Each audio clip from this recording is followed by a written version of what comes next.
Fui acusado de assassinato aos 15 anos. Aos 16, acabei sendo preso.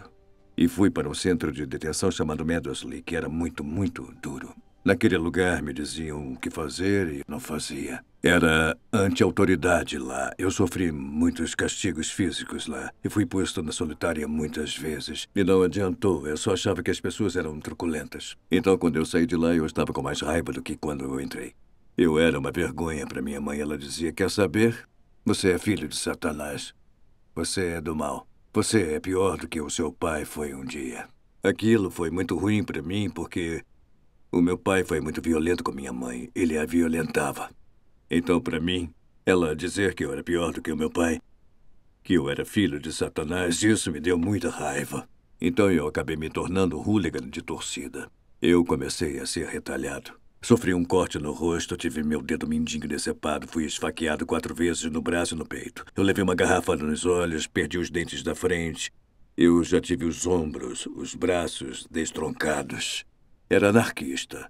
Eu adorava brigar. As coisas que eu fiz, eu nem poderia mencionar.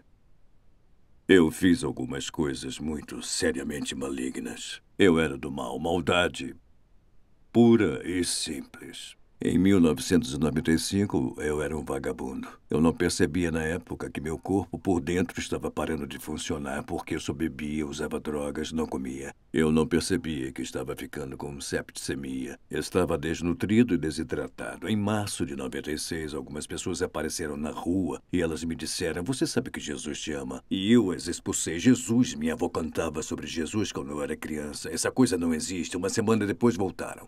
E eu vi aqueles homens e mulheres cristãos na rua nos 6 meses seguintes. Acordei numa manhã, era um dia comum, tomei minha bebida e minhas drogas e desmaiei. Fui levado para o hospital. Fiquei em coma durante 6 dias. Minha mãe foi chamada para ir ao hospital. Ela foi ao hospital. Eu estava morto. Recebi a extremunção no 6º dia. A assistente social disse à minha mãe, não há nada que possamos fazer. Então ela disse, posso ter mais umas horas para pensar sobre isso? E minha mãe saiu do quarto e havia muita gente lá que tinha ido se despedir de mim. E o Tony, meu amigo, disse, a minha mãe tem uns caras cristãos aqui.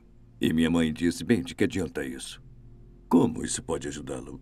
Ele está morto. E eles disseram, vamos orar por ele. Então eles oraram por mim. Eles puseram as mãos na minha cabeça e disseram, em nome de Jesus Cristo de Nazaré, dê a este homem vida nova. E eu acordei, sentei, arranquei a máscara da minha boca. Eu estava vivo, tinha voltado à vida. Mas não foi apenas um despertar miraculoso do coma. Eu acordei totalmente diferente.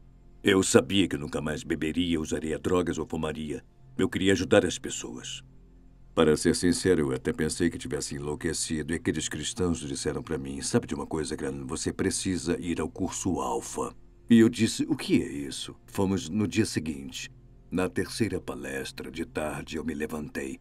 E disse, Jesus. São as palavras exatas, nunca esqueci. Foi no dia 9 de novembro de 96, às 15 para as 3, e eu disse, Jesus, me disseram que você me ama. E eu meio que acredito que você me ama. Mas não basta. Eu preciso saber no meu coração. E eu disse em seguida, me desculpe, você quer entrar na minha vida? E eu desabei na minha cadeira. Eu chorei. E não conseguia parar. Naquele momento, quando as lágrimas transbordaram dos meus olhos, eu soube de onde vieram. Eu soube quem eu era e eu sabia o que eu tinha que fazer. Então, naquela noite, às 10 horas, eu fui às ruas de Middlesbrough, cheio de Jesus, e comecei meu ministério. Isso foi há 19 anos. E desde então é isso que eu tenho feito. Tenho saído e falado às pessoas sobre Jesus. Eu já dei 141 cursos Alfa. Há umas coisas que eu digo às pessoas nas ruas ou na prisão assim que eu as conheço, porque elas estão cheias de dúvidas e eu já duvidei. Elas dizem, então, Gran, como você sabe realmente se não acordou simplesmente do coma? Bom, talvez eu tenha saído do coma por coincidência. Mas eu costumo dizer, e nos últimos 19 anos, por que eu tenho vivido como eu vivo? Para onde foi a violência? Para onde a raiva e a rejeição e o desconhecimento do amor? Para onde isso foi em uma noite? Jesus é o amor supremo. Foi isto que mudou o Gran Cid. E se mudou o Gran Cid, pode fazer o mesmo por qualquer um.